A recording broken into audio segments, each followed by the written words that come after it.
بھائی کہتے ہیں کہ ہم کسی مولانا صاحب کے درس میں گئے، انہوں نے ایک سوال کے جواب میں فرمایا کہ تمام نبی اپنی قبروں میں زندہ ہیں، اور حدیث بھی پڑھی، اور یہ بھی فرمایا کہ آپ الصلاۃ والسلام علیک یا رسول اللہ پڑھیں، آپ کا درود و سلام نبی علیہ السلام خود سنیں گے اور جواب بھی دیں گے۔ لیکن کل جب ہم مدینہ آئے تو آپ کے درس میں بیٹھے تو آپ نے ایک سوال کے جواب میں قرآنی آیات سے ثابت کیا کہ نبی علیہ السلام نہیں سنتے۔ اب ہم کس نیت سے روزہ پر حاضری دیں، اس کا صحیح طریقہ کیا ہے اور کیا پڑھیں؟ مہربانی فرما کر جواب دے کر مطمئن فرمائیں۔ سوال سمجھ گیا میرے بھائی؟ اچھی طرح سمجھ گئے نا؟ پورا میں نے پڑھ دیا ہے، صرف مولانا صاحب کا نام میں نے حذف کر دیا ہے، کیونکہ مقصد یہاں پہ یہ نہیں ہے کہ کسی کا نام لے کے تنقید کی جائے، ٹھیک ہے؟ مولانا صاحب کا نام لکھا ہوا تھا، وہ میں نے نہیں پڑھا، مولانا صاحب کہہ دیا بس۔ تو میرے بھائی مسئلہ یہ ہے کہ مولانا نے ایک تو کہا ہے کہ تمام نبی اپنی قبروں میں زندہ ہیں، تو میرے بھائی گزارش یہ ہے کہ عیسیٰ علیہ السلام ابھی اپنی قبر میں نہیں گئے، وہ کہاں پہ ہیں؟ آسمانوں پہ ہیں، وہ ابھی تک قبر میں داخل نہیں ہوئے اور وہ آسمانوں پہ زندہ ہیں۔ باقی رہے دیگر انبیاء کرام علیہم الصلوۃ والسلام، تو اگر تو آپ موت و حیات کی بات کرتے ہیں، وہ موت جس موت کی بات ہم عام لوگوں کے بارے میں کرتے ہیں، تو انبیاء کرام علیہم السلام بھی فوت ہو چکے ہیں سوائے عیسیٰ علیہ السلام کے۔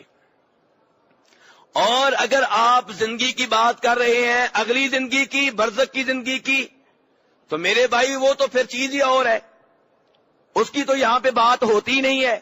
جب ہم کسی کے بارے میں کہتے ہیں فوت ہو گیا، مطلب ہے دنیا سے چلا گیا، باقی آگے کیا ہو رہا ہے وہ تو ہر آدمی کا الگ معاملہ ہے۔ تو انبیاء کرام علیہم الصلوۃ والسلام کی جس زندگی کی بات مولانا کر رہے تھے، وہ زندگی برزخ والی زندگی ہے۔ کون سی زندگی ہے؟ برزخ اس مرحلے کو کہتے ہیں جو فوت ہونے کے بعد سے لے کے قیامت کے دن اٹھائے جانے تک ہے، اس مرحلے کو کہتے ہیں برزخ کا مرحلہ۔ تو یہ ایک نیا جہان ہے، ہم اس جہان کی بات ہی نہیں کرتے۔ اگر ایسی باتیں آپ شروع کر دیں گے تو ایک اور جہان کی سیر میں آپ کو کرا دیتا ہوں۔ بچہ جب ماں کے پیٹ میں 4 ماہ کا ہوتا ہے تو روح زندہ ہو گیا، لیکن ہم اس کی طریقے پیدائش کب سے شمار کرتے ہیں؟ جب باہر آتا ہے دنیا میں، ہماری دنیا میں آتا ہے، اس سے پہلے وہ ایک اور دنیا میں ہے، اور جہاں پہ وہ ہے ماں کے پیٹ میں، اس کو نہیں پتا کہ دنیا والے باہر کیا کر رہے ہیں۔ ماں باپ کی لڑائی ہو جائے یا ماں باپ پیار کرتے رہے، اس کو کسی بات کا پتہ نہیں ہے، وہ جہان اور ہے۔ تو برزخ کا جہان اور جہان ہے، اس کا دنیا سے کوئی تعلق، کوئی واسطہ، کوئی لنک نہیں ہے۔ انبیاء کرام کو وہاں برزخ کی زندگی حاصل ہے، بالکل ہمارا ایمان ہے، لیکن یہ نہ بھولیں کہ وہ زندگی اوروں کو بھی حاصل ہے، لیکن نبیوں کی زندگی اعلیٰ ہے، مقدس ہے، اس کا کوئی مقابلہ نہیں کر سکتا، ورنہ حاصل دوسروں کو بھی ہے۔ عام مومن کے بارے میں آتا ہے کہ جب اس کو دفن کرتے ہیں تو فرشتے آ کے اس کو دفن کرتے ہیں تو اس کی روح اس کے جسم میں داخل کر دی جاتی ہے، داخل کی جاتی کہ نہیں کی جاتی؟ تو زندہ تو ہو گیا۔ اس کو بٹھاتے ہیں، سوال جواب ہوتے ہیں کہ نہیں ہوتے؟ کافر سے بھی ہوتے ہیں، فاسق سے بھی ہوتے ہیں کہ نہیں ہوتے؟ میرے بھائی لگتا ہے نہیں مطمئن ہو رہے آپ، اور ہوتے ہیں سوال جواب کہ نہیں ہوتے؟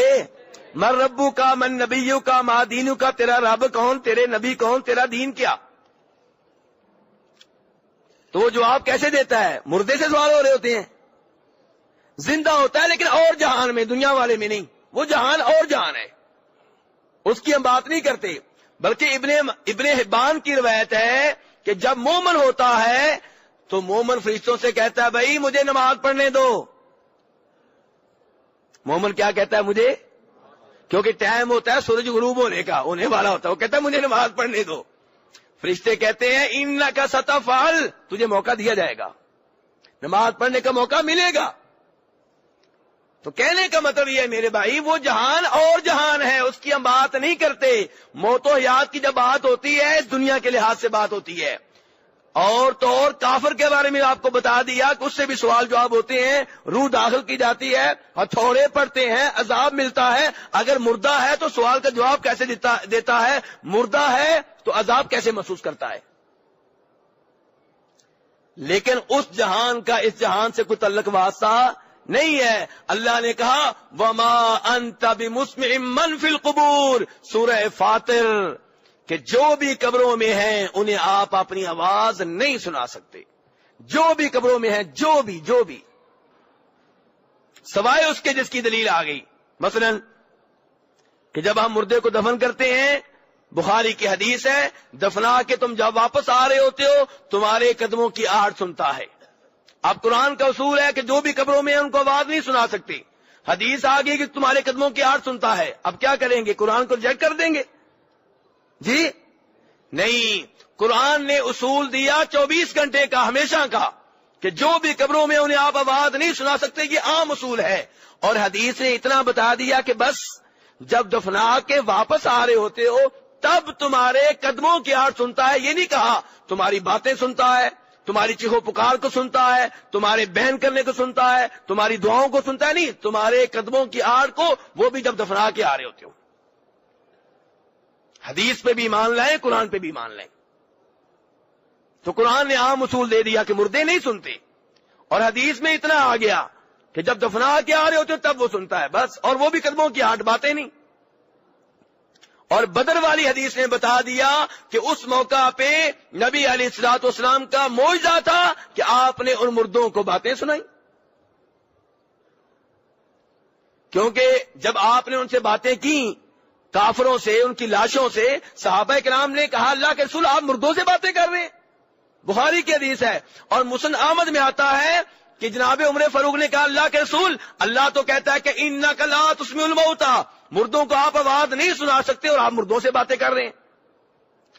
اب اگر مردوں کا سننے کا عقیدہ صحیح ہوتا تو آپ عمر فاروق سے کہتے عمر تمہارا عقیدہ صحیح نہیں ہے، عقیدہ صحیح کرو، مردے سنتے ہیں۔ ایت کا مطلب یہ نہیں جو تم سمجھے، ایت کا مطلب کچھ اور ہے، نہیں، آپ نے یہ نہیں کہا۔ آپ نے یہ کہا کہ یہ اس وقت میری گفتگو تم سے زیادہ سن رہے ہیں۔ تو یہ آپ کا معجزہ تھا کہ اللہ نے آپ کی آواز ان کو سنائی۔ یہ عام اصول نہیں ہے۔ معجزے عام اصول ہوتے ہیں کہ اصولوں سے ہٹ کر ہوتے ہیں؟ اصولوں سے ہٹ کر ہوتے ہیں۔ میں نے کل بھی مثالیں دی تھیں، نبی علیہ السلام پانی میں انگلی ڈالتے تو کئی دفعہ پانی بڑھنا شروع ہو جاتا۔ کیا یہ عام اصول ہے؟ میں ڈالوں آپ ڈالیں پانی بڑھے گا؟ مجھے خطرہ ہے پہلا بھی خشک ہو جائے گا۔ ایسے ہی ہے نا؟ تو یہ نبی علیہ السلام کا معجزہ تھا، یہ عام اصول نہیں ہے۔ معجزے عام اصولوں سے ہٹ کر ہوتے ہیں۔ تو اس لیے میرے بھائی معجزے کو دلیل نہیں بنایا کرتے، معجزہ نبی کے نبی ہونے کی دلیل ہوا کرتا ہے۔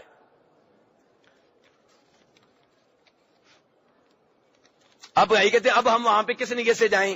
آپ اس نیت سے جائیں کہ میں درود پڑھ رہا ہوں، سلام پڑھ رہا ہوں، اور میرا سلام فرشتوں کے ذریعے آپ تک پہنچ رہا ہے، کیونکہ نسائی کی صحیح حدیث ہے، نبی علیہ السلام نے فرمایا ان للہ ملائکۃ سیاحین فی الارض یبلغون عن امتی السلام، اللہ کے فرشتے ہیں زمین پہ مسلسل چل پھر رہے ہیں، وہ مجھے میری امت کی طرف سے سلام پہنچاتے ہیں۔ اور باقی جو مولوی صاحب نے آپ سے کہہ دیا ہے کہ قبر پہ سلام پڑھیں تو آپ خود سنتے ہیں، یہ انہوں نے ایک من گھڑت روایت کے اوپر اعتماد کرتے ہوئے کہا ہے۔ اللہ مجھے بھی ہدایت دے، ان کو بھی ہدایت دے، من گھڑت روایتیں نبی علیہ السلام کے ذمہ نہیں لگانی چاہیے۔ بخاری شریف کی حدیث ہے، آپ نے کہا تھا من کذب علی متعمدا فلیتبوأ مقعدہ من النار، جو میرے ذمہ جان بوجھ کے کوئی بات لگائے اس کا ٹھکانہ جہنم ہے۔ جھوٹی بات میرے ذمہ لگائے تو میرے بھائی یہ روایت جو ہے یہ جھوٹی ہے۔ اس کو روایت کیا ہے کہ جی آپ کی قبر پہ کھڑے ہو کے درود پڑھیں تو آپ خود سنتے ہیں، یہ روایت ابن عساکر نے روایت کی ہے، خطیب بغدادی نے کی ہے، امام بہقی نے کی ہے، لیکن اس میں ایک راوی ہے محمد ابن مروان السدی الصغیر، اس کو علماء کرام کیا کہتے ہیں؟ الکذاب، اعلیٰ درجے کا جھوٹا، نمبر 1 جھوٹا۔ تو ایسے آدمی کی بات کے اوپر آپ یقین کر رہے ہیں؟ تو میرے بھائیو اسی لیے امام ابن الجوزی نے، کون سے امام نے؟ ان کی کتاب ہے، نام لیں اس کا، الموضوعات۔ کیا نام ہے کتاب کا؟ الموضوعات کا معنی من گھڑت روایتیں، انہوں نے من گھڑت روایتوں کو ایک کتاب میں جمع کر دیا تاکہ لوگ ان سے بچ جائیں، ان سے دور رہیں، ان کے اوپر عمل نہ کریں، عقیدے کا حصہ نہ بنائیں۔